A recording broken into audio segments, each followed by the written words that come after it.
কুরবানির দিনে দেখতেছি কি হয় আপনার এই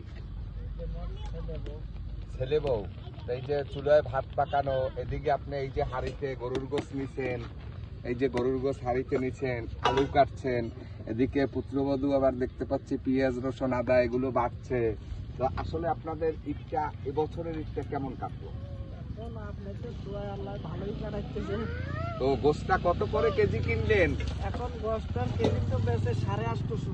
আপনারা কিনছেন কত টাকা করে? আমরাও 850 করে কিনছি। আচ্ছা, তো এই আপনাদের এখানে কি কেউ কোন আর্থিকভাবে ঈদের জন্য সাহায্য সহযোগিতা করে নাই?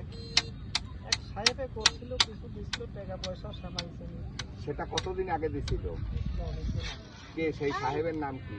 আমি তো জানি না, পদ্মারে দিছিল, ওরা সবাইকে দিছিল। আচ্ছা আচ্ছা, এই কি হয় আপনার ছেলে। ছেলে? তো আসলে আপনাদের এই যে এখানে খোলা আকাশের নিচে পলিথিনের ছাপড়া দিয়ে আপনারা থাকতেছেন, কষ্ট করতেছেন, জীবনের সাথে যুদ্ধ করেন, আসলে আপনাদের জীবনটা এটা কি কখনো সাজানো গোছানো সম্ভব না? এইভাবেই সারাটা জীবন?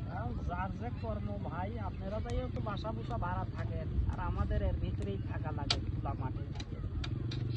যার যে কর্ম তো করে খাতেই হবে। আপনার দেশের বাড়ি কোথায়? আমার দেশের বাড়ি ঢাকা বিক্রমপুর। তো সেখানে কতদিন পর পরে যান? যাই বছরে একবার যাই, আবার 6 মাস পর পর যাই, 3 মাস পর পর যাই। সেখানে কে কে থাকে? এখানে আছে বাপ মা। আপনার তারা কি ভালো আছে? হ্যাঁ, তারা ভালো আছে। তাদের জন্য টাকা পয়সা পাঠান লাগে। সকালে উঠে কি আপনারা সেমাই নাস্তা এগুলো তৈরি করেছেন, খেয়েছেন? হ্যাঁ, কিছু কিছু খাইয়ে চলে গেছে কাজে কামে। আচ্ছা, তো এই যে আপনাদের এখানে আসলে আপনাদের গেস্ট বা অতিথি কারা? কারণ অতিথি তো আপনারাই।